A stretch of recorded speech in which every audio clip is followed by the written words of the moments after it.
ஒகேனக்கல் 3ஆம் கட்ட கூட்டு குடிநீர் வழங்கல் திட்டத்திற்கு 2283.4 கோடி நிதியை வழங்க வேண்டும். நிதி ஆயோக் கூட்டத்தில் முதலமைச்சர் விஜய் வலியுறுத்தல்.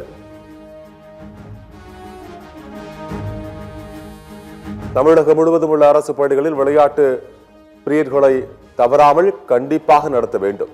பள்ளி கல்வித்துறை அமைச்சர் ராஜ்மோகன் பேட்டி.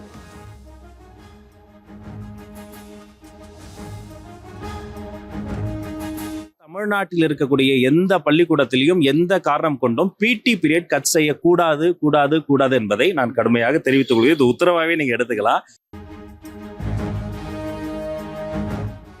லாரி வாடகை உயர்வு குறித்து முதலமைச்சர் உரிய நடவடிக்கை எடுப்பார் என சபாநாயகர் ஜே.சி.டி. பிரபாகர் பேட்டி. சென்னை லீக் கால்பந்து போட்டிகளை மீண்டும் நடத்த விளையாட்டு அமைச்சரிடம் பரிந்துரைக்கப்படும் எனவும் சபாநாயகர் உறுதி. அதிமுகவிலிருந்து விலகிய 4 எம்எல்ஏக்கள் மீது சட்டமன்ற பேரவை விதிகளின்படி நடவடிக்கை தொடக்கம். சபாநாயகர் ஜே.சி.டி. பிரபாகர் பேட்டி.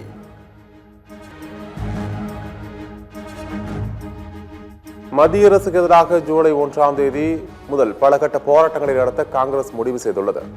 டெல்லியில் நடைபெற்ற காங்கிரஸ் தலைவர்களின் ஆலோசனைக் கூட்டத்தில் பங்கேற்ற பின்னர் செல்வ பெருந்தகை பேட்டி. சேலம் அரசு கலைக்கல்லூரியில் பெற்றோர்கள் மாணவர்கள் போராட்டம். பொது கலந்தாய்வில் குளறுபடி நடந்ததாக குற்றச்சாட்டு.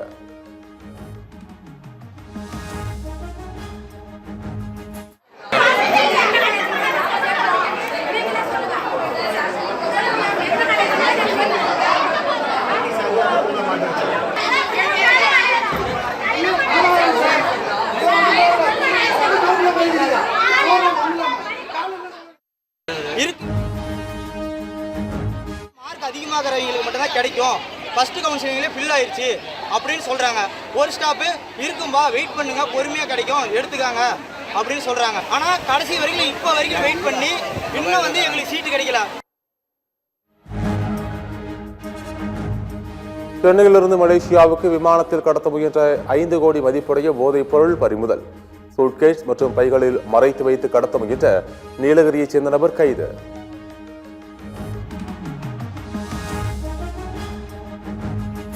தமிழ்நாட்டிற்கு 3284 கோடி ரூபாய் கல்வி நிதியை விடுவிக்க வேண்டும்.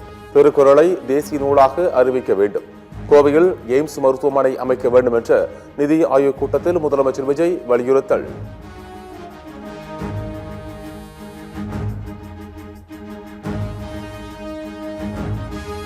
நூறு நாள் வேலை திட்டத்தின் மாநில அரசின் வீட்டு வசதி திட்டங்களையும் சேர்க்க வேண்டும். ஜிஎஸ்டி சாலையில் செங்கல்பட்டு திருச்சி வரையிலான சாலையை 6 வழி சாலையாக்க வேண்டும் எனவும் முதலமைச்சர் விஜய் வலியுறுத்தல்.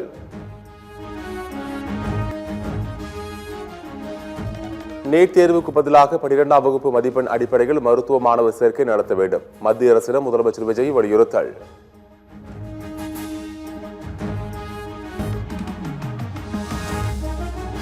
தமிழகத்தில் காலியாக உள்ள 5 தொகுதிகளுக்கு ஆகஸ்ட் மாதம் இடைத்தேர்தல் நடத்தப்படும் என தகவல். அடுத்த மாதம் இறுதியில் தேதி அறிவிப்பு.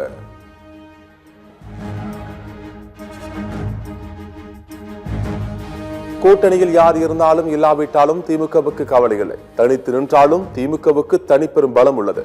RS பாரதி பேட்டி.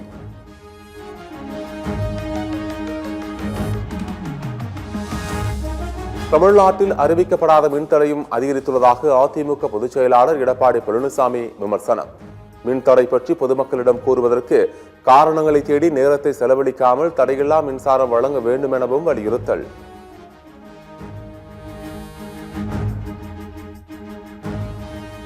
தமிழ்நாடு அரசு அறிவித்துள்ள பயிர்க்கடனை முழுமையாக தள்ளுபடி செய்ய வேண்டும் என சிபிஐ வலியுறுத்தல். வரும் 29ஆம் தேதி மாவட்ட தலைநகரங்களில் போராட்டம் நடத்தப்படும் எனவும் அறிவிப்பு.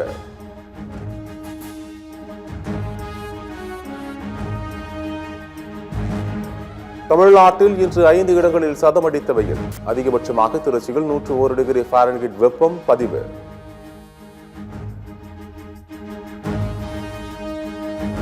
திருச்செந்தூர் கடற்கரையில் கரை ஒதுங்கிய ஜெல்லி மீன்கள். பாதுகாப்பாக பொதுமக்கள் நீராட மாவட்ட நிர்வாகம் அறிவுறுத்தல்.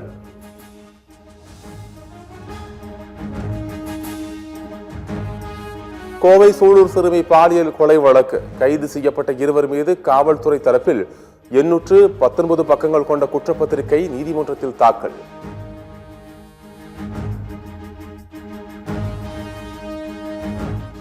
ஜூன் 30 முதல் காகித நோட்டுகள் செல்லாதா? ஜூன் 30 முதல் பிளாஸ்டிக் ரூபாய் நோட்டுகள் அறிமுகம் செய்யவிருப்பதாக பரவும் வதந்திகளுக்கு மத்திய அரசு மறுப்பு.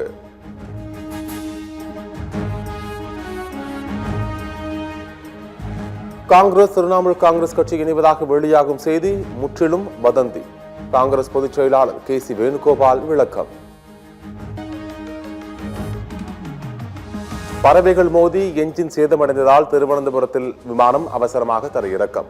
உடனடியாக விமானம் தரையிறக்கப்பட்டதால் 166 பயணிகள் மற்றும் ஊழியர்கள் உயிர் தப்பினர். மேகதாது அணை தொடர்பாக பிரதமர் மோடியை சந்தித்து பேசிய கர்நாடக முதலமைச்சர் DK சிவக்குமார். மத்திய நீர்வளத்துறை அமைச்சர் CR பாட்டீலை DK சிவக்குமார் நாளை சந்திக்க உள்ளதாக தகவல். கேரள மாநிலம் மலப்புரத்தில் சாலையின் குறுக்கே தவழ்ந்து சென்ற பச்சிளம் குழந்தை. பேருந்தில் சிக்காமல் நல்வாய்ப்பாக உயிர் தப்பிய CCTV காட்சி. பேருந்து நடத்துனர் இறங்கி சென்று குழந்தையை சாலையிலிருந்து தூக்கி பெற்றோரிடம் ஒப்படைத்தார்.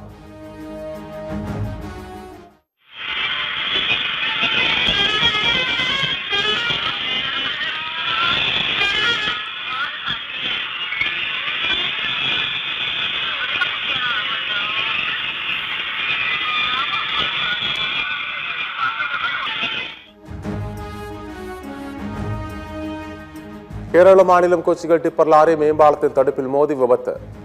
குண்டனூர் தேவார பாலத்தின் தடுப்பு மீது மோதிய டிப்பர் லாரி அந்தரத்தில் தொங்கியதால் போக்குவரத்து பாதிப்பு.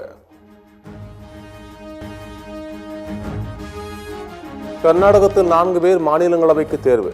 மல்லிகார்ஜுன கார்கே உள்ளிட்ட 3 பேர் மற்றும் பாஜக வேட்பாளர் ஒருவர் என மொத்தம் 4 பேர் மாநிலங்களவைக்கு தேர்வாகியுள்ளனர். அபிஷேக் பானர்ஜி வேண்டுமா அல்லது என்னை போன்ற ஒரு மூத்த கட்சி தொண்டர் வேண்டுமா என்பதை முடிவு செய்யுங்கள். மம்தா பானர்ஜிக்கு திரிணாமுல் காங்கிரஸ் MP கல்யாண் பானர்ஜி கெடு விதிப்பு.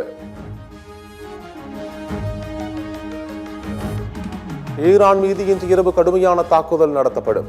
அமெரிக்க அதிபர் டிரம்ப் எச்சரிக்கை.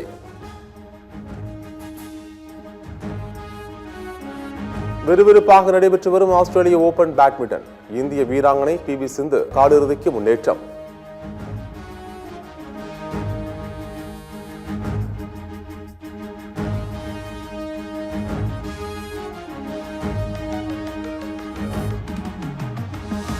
ஆஸ்திரேலியாவுக்கு எதிரான 2வது ஒருநாள் போட்டியில் TLS விதிப்படி வங்கதேசம் வெற்றி.